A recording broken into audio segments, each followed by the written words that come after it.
여러분 안녕하십니까? 자, 사회복지법 및 시설에 의해 3주차 마지막 강의로 이번 시간에는 사회복지시설의 인권 및 운영 철학에 대해서 알아보도록 하겠습니다. 사실 저는 사회복지 과목 중에서 가장 중요한 것이 인권, 그 다음에 윤리, 가치, 철학 이런 부분이라고 생각을 하는데 실제 우리 사회복지 과목들 중에는 1급 사회복지 시험을 보는 기본 과목에는 이 사회복지 윤리와 철학이라든가 이런 부분들이 안 들어가 있어서 속상하고 또 어떤 학교에는 사회복지 윤리와 철학이라는 과목 자체가 개설 안 돼 있는 경우가 많이 있는데요. 자, 우리에게 다양한 사회복지 실천 기술과 지식도 중요하지만 무엇보다도 가장 중요한 것은 바로 인권의식이 아닐까 싶습니다. 또한 사회복지시설을 운영하는 사람들은 내가 왜 사회복지시설을 운영하는가에 대한 명확한 운영 철학을 가지고 있어야 된다라고 생각을 합니다. 여러분들께서 사회복지 이제 현장 실습을 이미 다 마치셨거나 또는 지금 하다 중단되신 분들도 있고 또는 사회복지 실습을 아직 시작 안 하신 분들도 계신데요. 자, 여러분들이 지금 실습하시는 그 각각의 기관에서는 과연 사회복지시설에서 얼마나 어떠한 운영 철학을 가지고 운영하고 있는지, 또한 이 사회복지시설에서는 이용하시는 분들의 인권을 보장하고 지켜주기 위해서 어떠한 것들을 하고 있는지에 대해서 여러분들께서 한번 잘 살펴보시는 것도 굉장히 중요한 일이 아닐까 싶습니다. 사회복지사들은 또 자신이 어떤 다양하게 또 어떤 뭔가 분석을 해보고 조사해보고 이런 역할도 굉장히 필요하거든요. 자, 그러면은 여러분들 어느 정도 준비가 되셨으면은 자, 사회복지시설의 인권 및 운영 철학 부분 들어가도록 하겠습니다. 자, 다음 페이지로 넘어갈게요.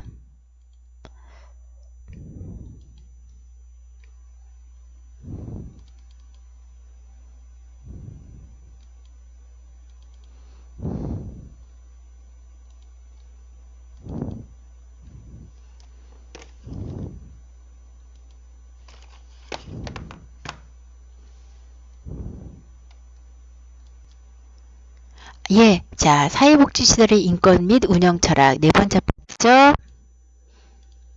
자, 오늘 우리가 이 시간에 배울 내용은요, 인권의 개념, 내용 및 가치에 대해서 알아볼 거고요. 그 다음에는 인권 기반의 사회복지 실천이란 어떤 것인가에 대해서 알아보도록 할 것입니다. 또한 시설 이용자 유형별로 어떠한 실천 지침들을 가지고 있어야 될 것인가에 대해서 알아볼 거고요. 마지막으로는 사회복지시설의 운영 철학과 관련된 부분으로서 이 부분은 주로 우리 시설장님하고 굉장히 연관성이 깊은 깊은 내용인데요. 아마 여러분들께서 실습을 하시는 동안 기관장님과 한 번 정도는 그래도 미팅을 하고 또 이야기를 나눌 수 있는 시간이 있지 않을까 싶습니다. 그래서 그때 이제 여러분들께서 이제 실습 기관장님하고 이야기를 하시다 보면 이번에 이 복지기관의 운영 철학은 무엇이구나 하는 것들에 대해서도 아마 여러분들께서도 자연스럽게 알게 되실 건데요. 한번 그런 부분들을 떠올리면서 시작을 하도록 하겠습니다. 자, 그럼 우리가 첫 번째 인권의 개념 및 내용에 대해서 알아볼 건데요. 먼저 인권에 대한 정의부터 알아보도록 하겠습니다. 자, 여러분 인권이 무엇일까요? 자, 여러분들께서 인권이 뭐예요? 라고 묻는다라면은 사실 이 인권이라는 것은 한마디로 딱 꼬집어 규정하기는 어렵습니다. 왜냐하면 이 인권이라는 것은 시대와 사회적 조건에 따라 늘 변화되는 개념이기 때문입니다. 말하자면은 절대적인 것이 아니라 늘 그 개념 자체가 역동적으로 변화하고 있기 때문이죠. 자, 우리 옛날을 생각해 보시면요. 옛날에 사람을 대하는 인권의 개념과 지금 또 사람을 대하는 그 인권의 개념이 많이 달랐죠. 자, 예전 같은 경우에는 어떤 주인의 말 한마디로 노예를 함부로 처벌하거나 때리거나 이럴 수가 있었지만은 자, 지금 같은 경우에는 사람에 대해서 함부로 노예처럼 다룰 수도 없거니와 또 어떤 사람과 사람 사이에 문제가 생겼을 때 그 부분에 대해서도 정당한 재판과 소송 절차를 통해서만 또 일을 진행을 해야 되겠고요. 그리고 우리가 범죄 사건 다름이 있어서도 무죄 추정의 원칙을 가지고 가지고 하고 있잖아요. 이렇게 인권에 대한 개념은 시대와 사회적 조건에 따라 늘 변화해지는 개념이라는 거 알고 계시고요. 하지만 시대가 지나도 우리가 변하지 않는 좀 절대적인 내용적인 부분은 어떤 것이 있는 거 아니?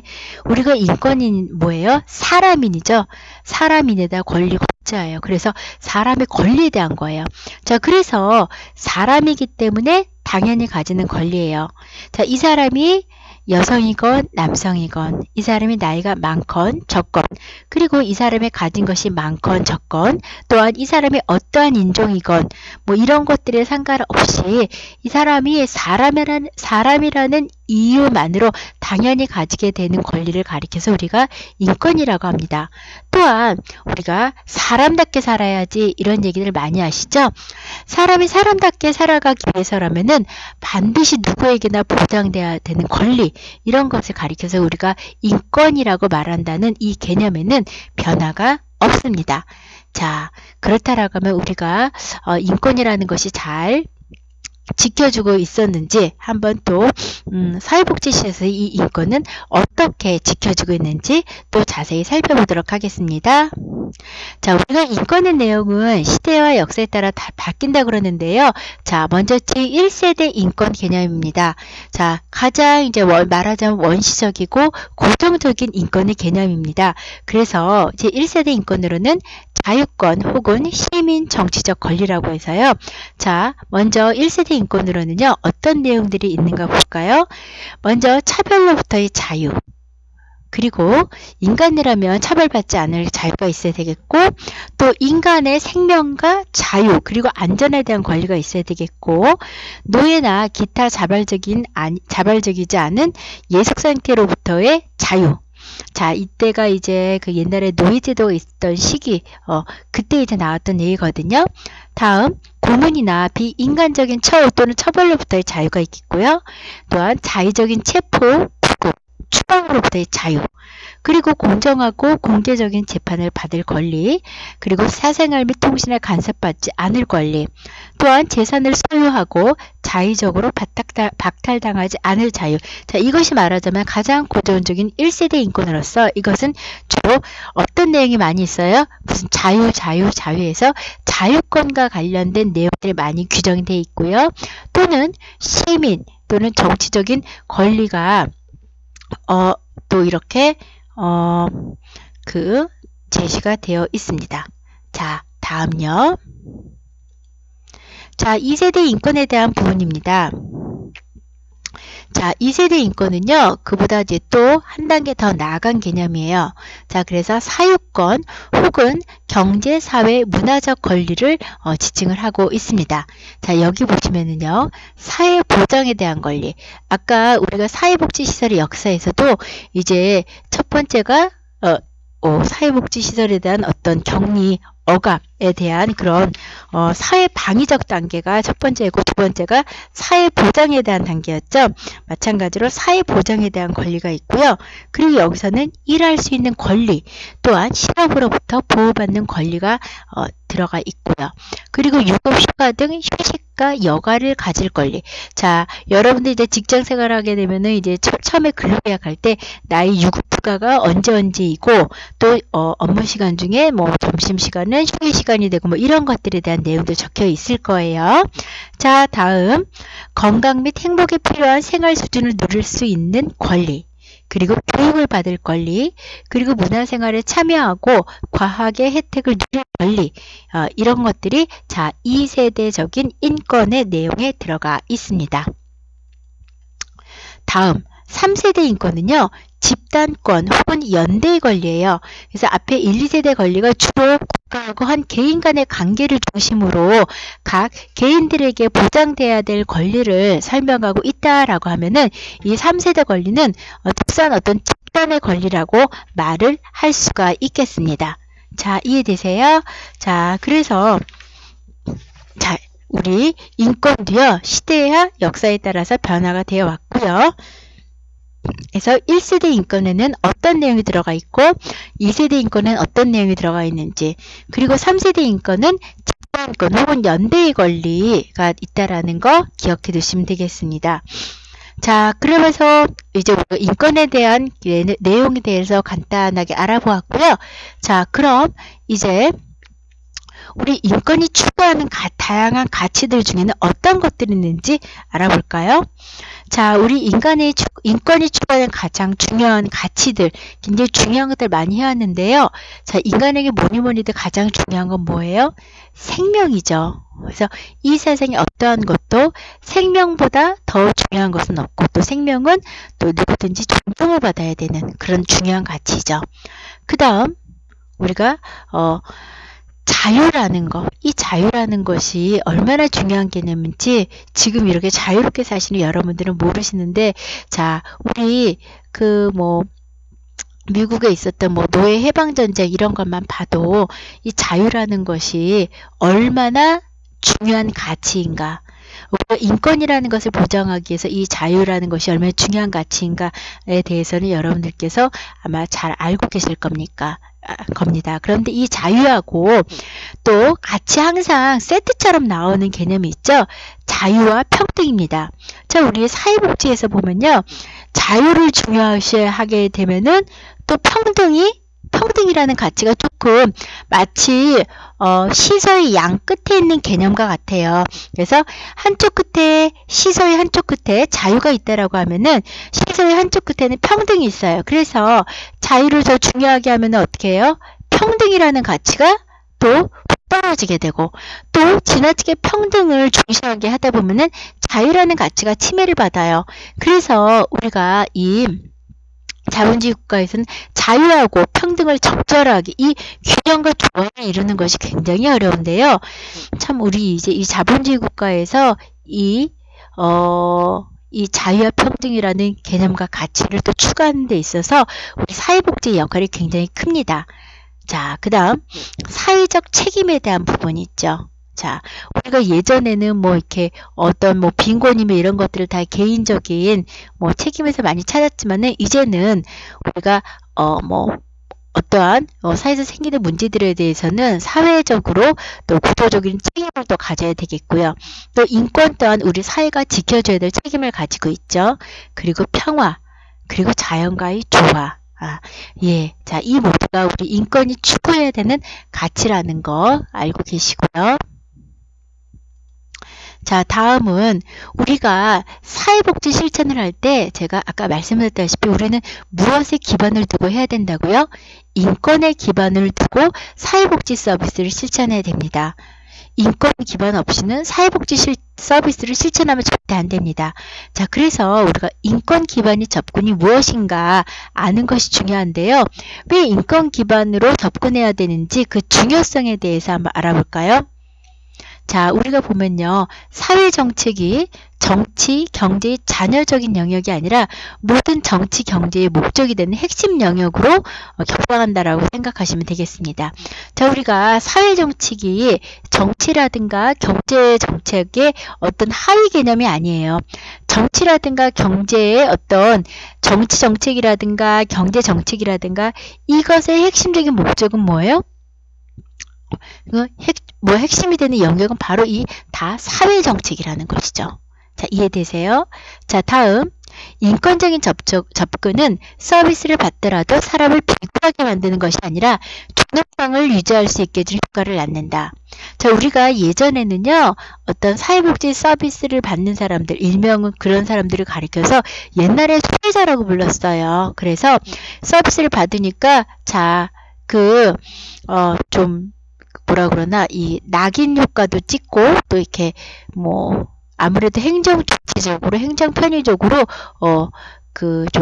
이 사람들에게 좀 불편을 끼치더라도 줄 서서 이게 차례차례 받으라고 한다라든가 이런 식으로 다른 사람들이 다 보는 앞에서 이렇게 한다라든가 좀 이러면서 좀 약간 사람을 비참하게 만드는 이런 것들이 예전에 있었었는데, 이제는 사람의 존엄을 유지할 수 있도록 하기 위해서 예를 들어 우리가 사회복지 서비스 할 때도 옛날에는 주로 어떤 선별적 복지를 했다면 요즘에는 이렇게 보편적 복지를 통해서 이 받는 사람들이 지금 뭔가 이렇게 나는 좀 뭔가가 결핍해서 받는 그런 느낌을, 비참한 느낌을 받는 것이 아니라 하나의 권리로서 받는 것 같은 그런 마음을 갖게끔 해야 된다라는 것이죠. 그래서 우리가 사회복지 서비스를 뭔가 제공을 하고 하다 보니 후원 금품이라든가 이런 걸 연결해 줄 때에도 그분들의 중요성을 유지할 수 있게끔 거기 인권에 기반을 둔 어떤 접근을 해야 된다는 거고요. 세 번째, 인권이라는 것은 인간을 자력화해 더욱 높은 복지 정책을 요구할 수 있는 자신감 있는 존재로 만들어주기 때문에 중요하다는 것입니다.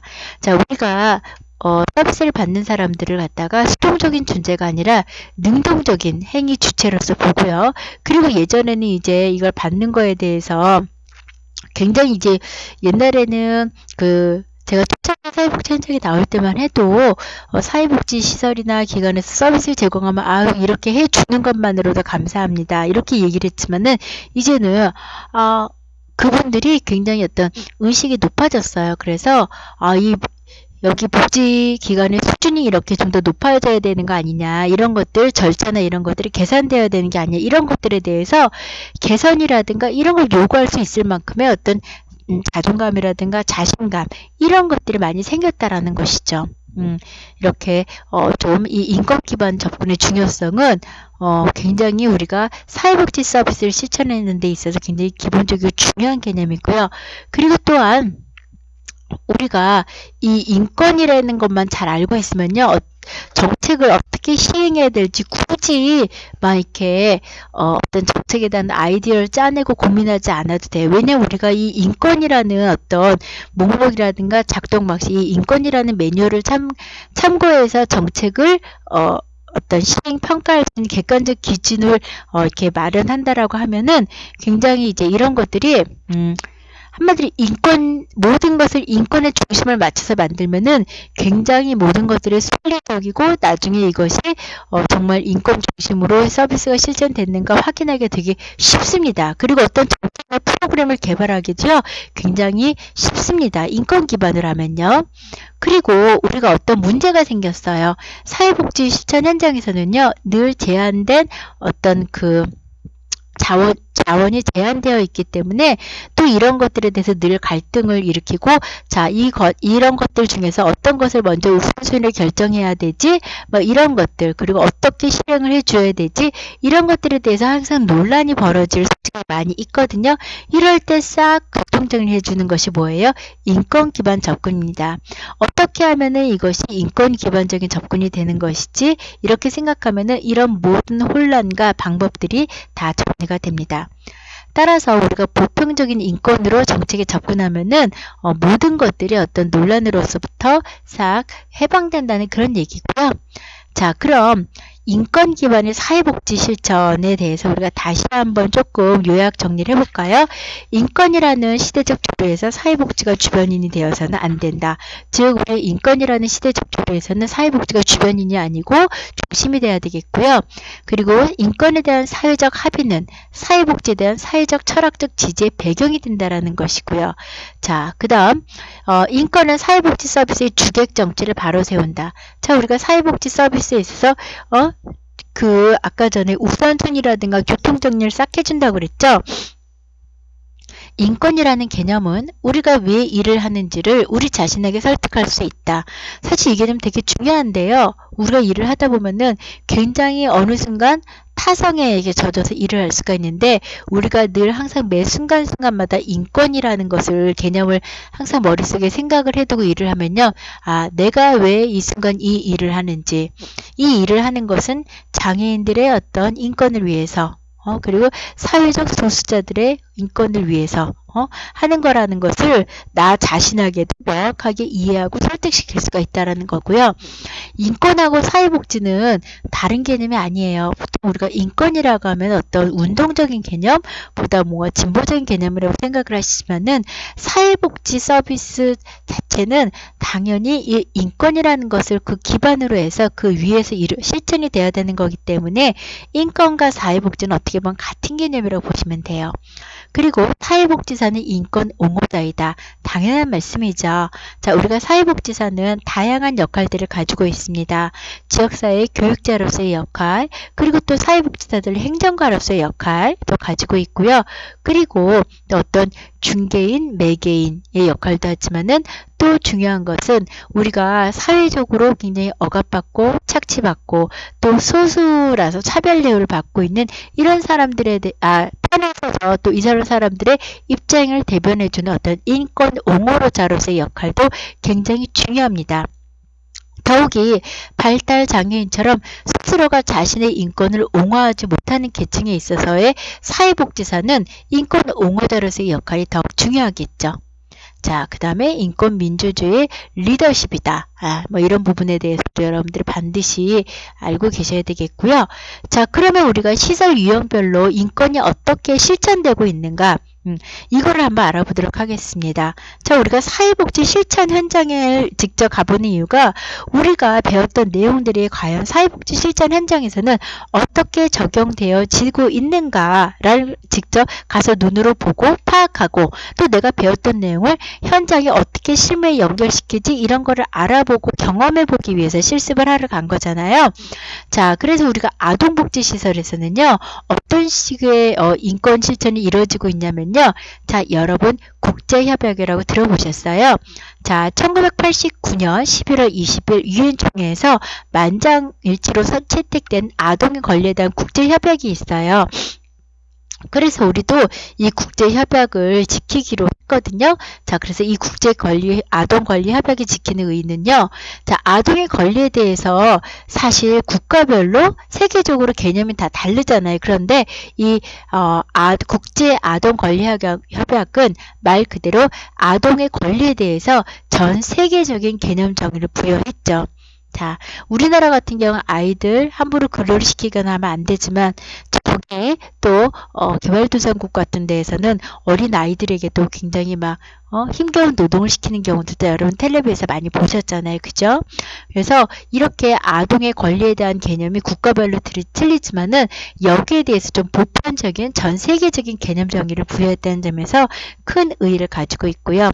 협약은 또 아동에게도 동등한 권리를 갖는 인간의 지위를 부여했다는 점에서 굉장히 의의가 큽니다.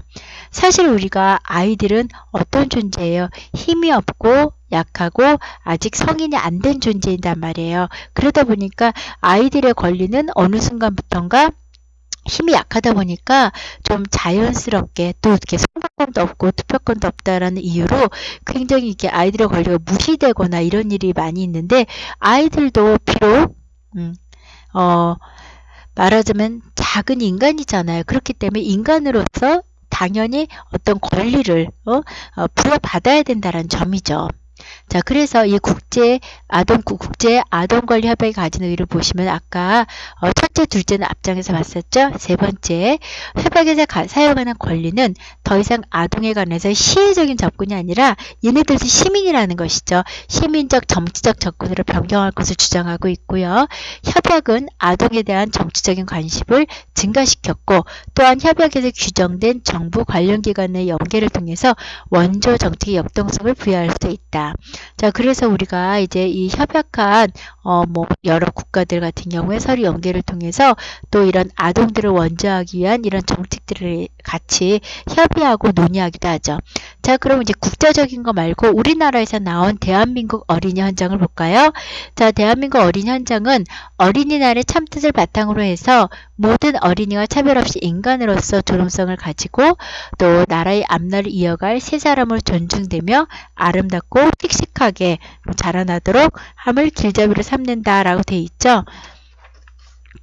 자, 그래서 우리가 5월을 매 해마다 이제 어린이날을 기리면서 또 이렇게 그때마다 대한민국 어린이 헌정을 한 번씩 되새겨 보면서 또 아이들의 어떤 존엄성에 대해서 다시 한번 생각해 보는 계기를 삼고 있지요.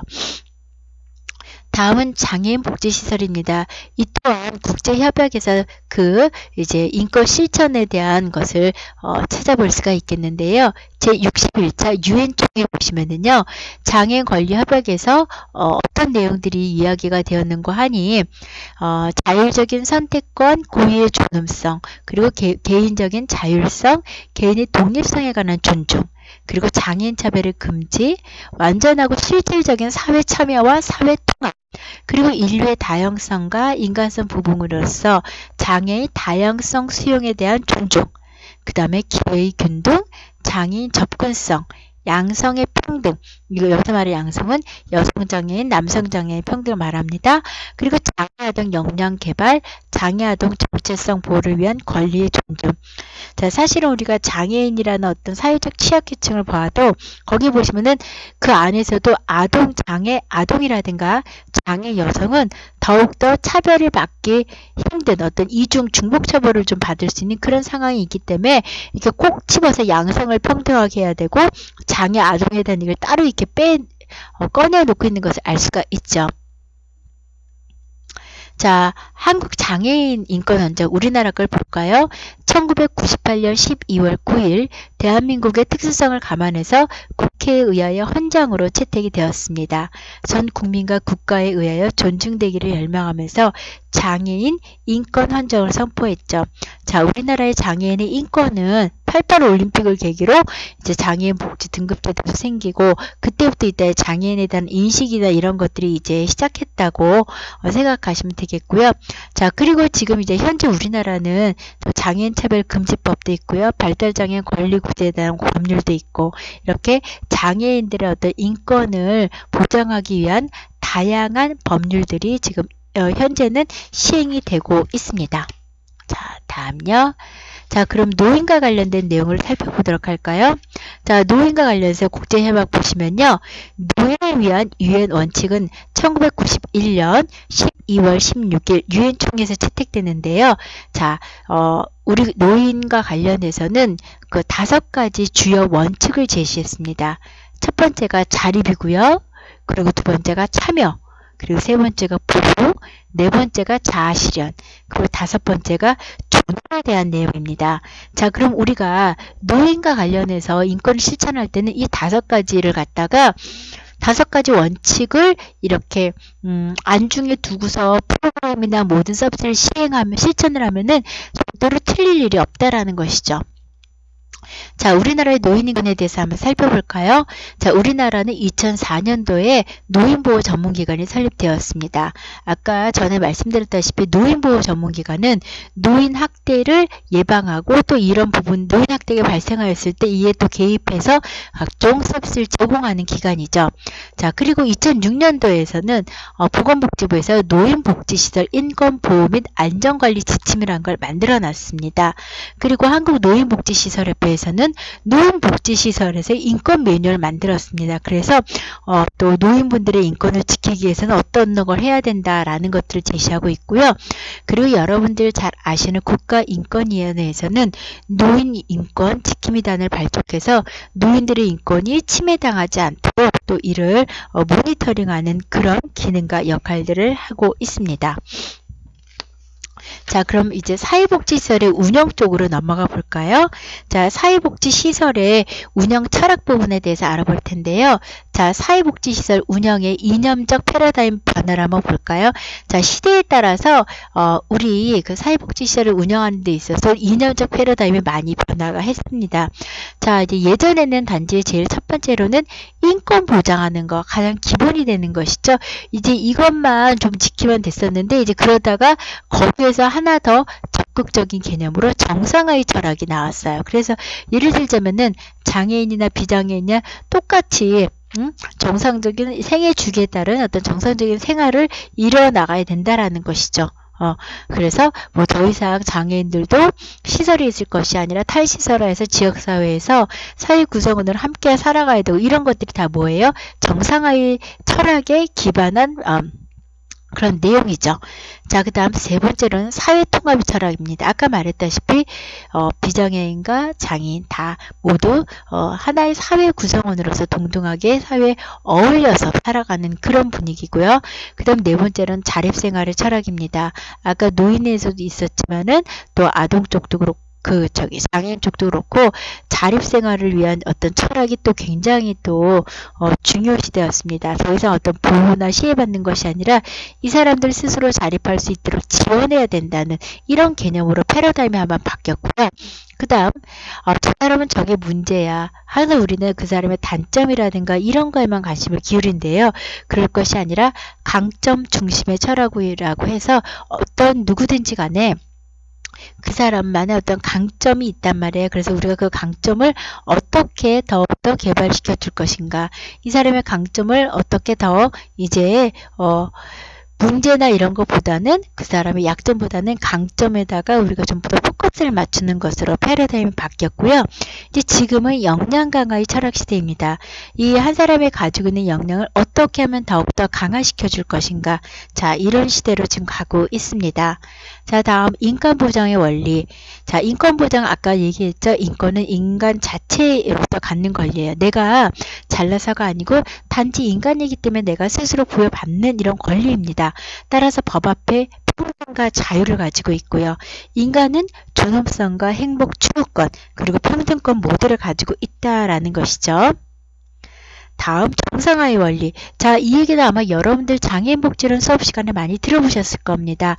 우리가 그 스칸디나비아 그 국가들 보시면은 이 그 사회 민주주의가 발달돼 있고 뭐 덴마크, 스웨덴, 노르웨이 얘기 많이 하잖아요.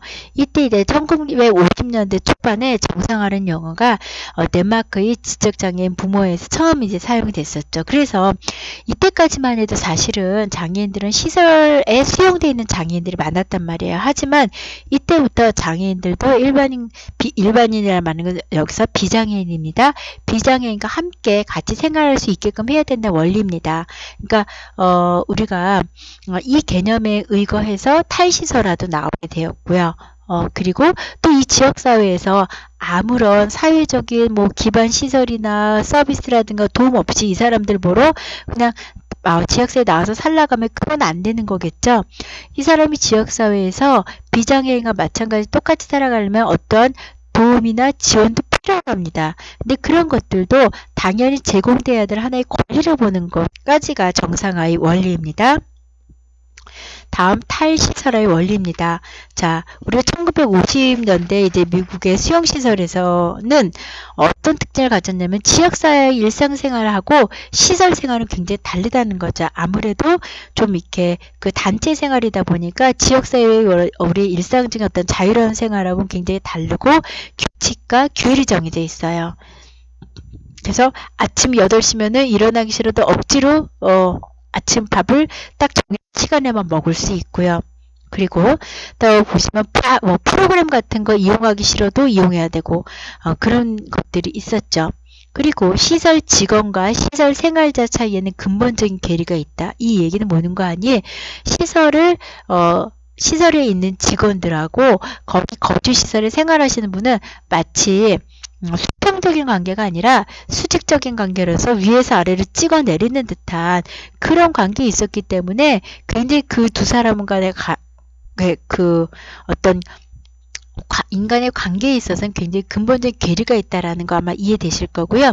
시설 내의 작업 체제는 일반 사회 교육과는 근본적으로 다르다. 또 이 시설 내에서 작업 활동도 하고 그러는데 이 또한 일반적인 지역사회 것과는 다르고요.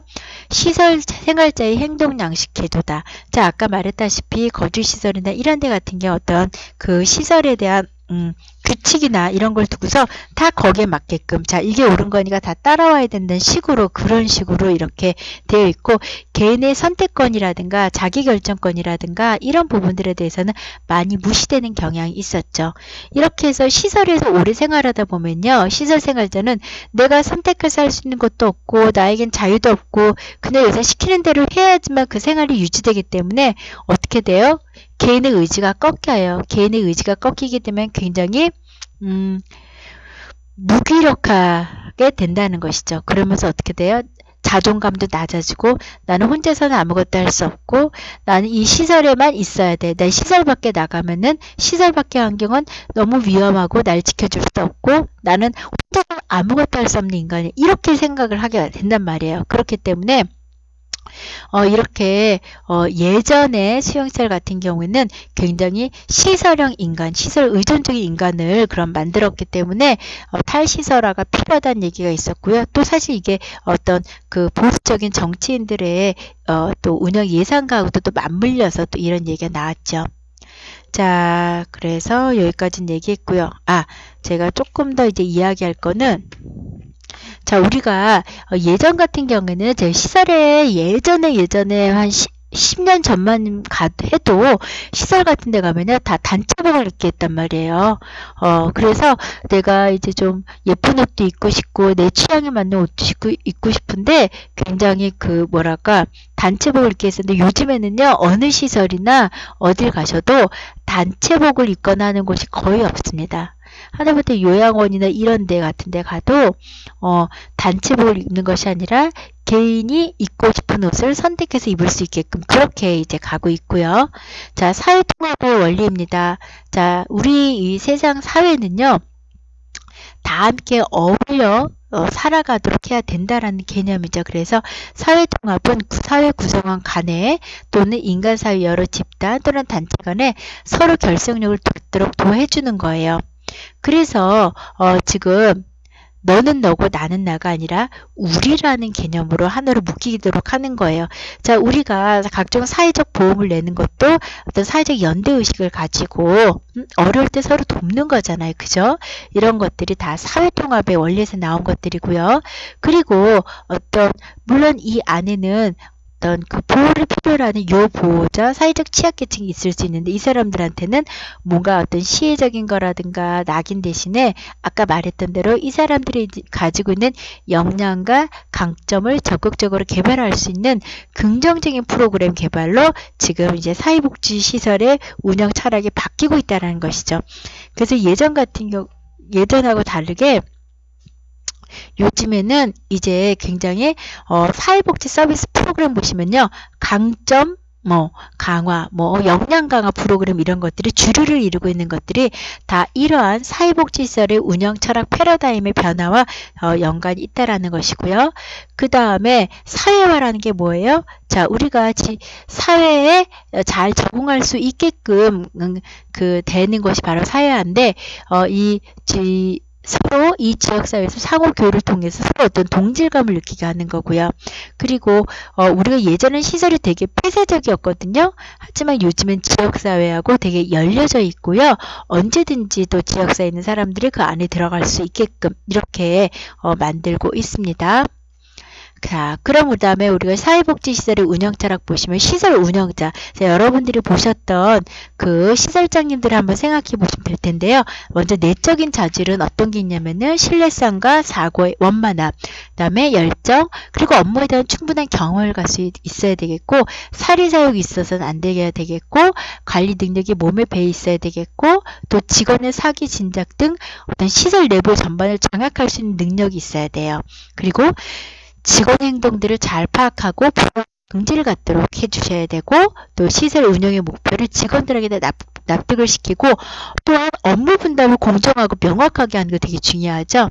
또 외적인 자질로서는 그 요보 대상자라든가 가족한테 우리 시설이 이런 곳이다라고 적절하게 홍보할 수 있어야 되겠고 시설 보호와 재가 보호를 연계시키고 또한 시설과 가족 간의 협력을 증진시키고요. 또한 우리 거주시설 생활자 같은 경우에도 지역사회 주민과의 교류가 가능하도록 해야 되겠고 또 시설 주민과 함께 다 어떤 문제를 갖다가 함께 해결해가는 그런 능력들도 가지고 있어야 되겠고요. 또한 지역에 기반해서 우리가 사회복지시설을 운영하고 있기 때문에 지역 주민의 복지 욕구 충족을 위한 사회적 책임의식을 반드시 갖고 있어야 되겠습니다. 따라서 유능한 시설 운영자는 어떤 사람인고 하니 자, 먼저 우리가 시설 직원과 시설 운영이 잘 어울릴 때 바로 진가를 발휘할 수가 있겠고요. 시설장은 굉장히 촉이 좋아야 돼요. 그래서 시설의 안테나 역할을 하면서 이 시설 안에서 어떤 일들이 오고 가고 있는지에 대해서 항상 정보를 명확하게 잘 입수하고 있어야 되겠고요. 또 시설장은 그 시설의 스피커예요. 그래서 우리 시설의 입장이라든가 뭐 이런 것들을 갖다가 직원이라든가 아니면 지역 주민들한테 잘 설득시킬 수 있는 그러한 능력도 가지고 있어야 유능한 시설 운영자가 되겠습니다.